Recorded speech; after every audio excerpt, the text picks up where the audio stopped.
without really any notice last Christmas. And that ended, he scolded the House and Senate, saying, you folks better get on the stick and pass structural pension reform.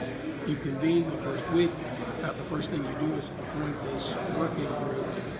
And here we are, we're not going to see a structural, it's not going to be the pension session. How do you feel about that? Well, first of all, I think the pension working group served its purpose of reminding the public how bad our pension system's solvency situation is.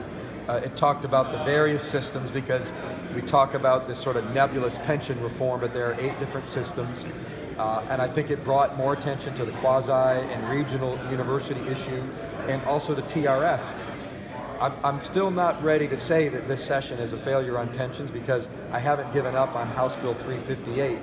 That or something like it that deals with the quasis and the regionals could be worked out during the recess and come back on day 29. So I'm still hopeful. Is that reform that wouldn't do anything about the unfunded liabilities? It would not, but it still is significant reforms for the universities and for the quasis. So that brings me to, let's say we're able to do some reforms for the quasis and the regionals. What is the one system left that has not had any reforms? The teacher's retirement system. It will be isolated out there with no reforms. And I'm hoping that it will put pressure on all of the various interest groups, as well as the legislature, to consider a strong TRS bill that we could get the votes to pass in a special session. And I will continue to work towards that end. There's not going to be any TRS reform in this session. There aren't the votes to pass it when you want to try to get to a 60 and a 23 vote margin.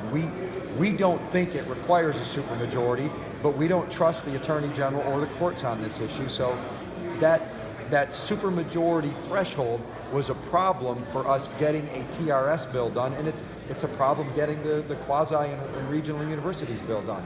So there's not going to be any TRS reform, but the need is still there, and I don't think we're done talking about it, and I'm hopeful that maybe we can come up with something that could pass in a special session when it's clear that it's just a simple majority necessary. But I'm not giving up hope on House Bill 358. Those are needed reforms, and I'm hopeful that we can make them and come back and do something on day 29. By the way, nobody's given us credit for the fact that we are saving one day at the end of the session. We're going to save the taxpayer dollars.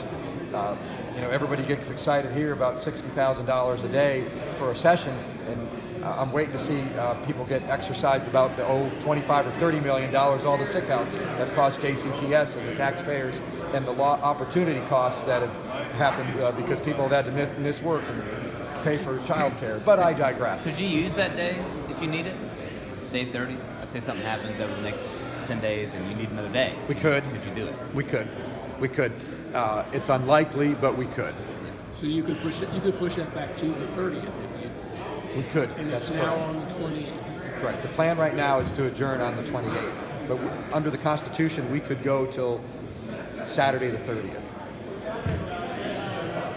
All right, thank you.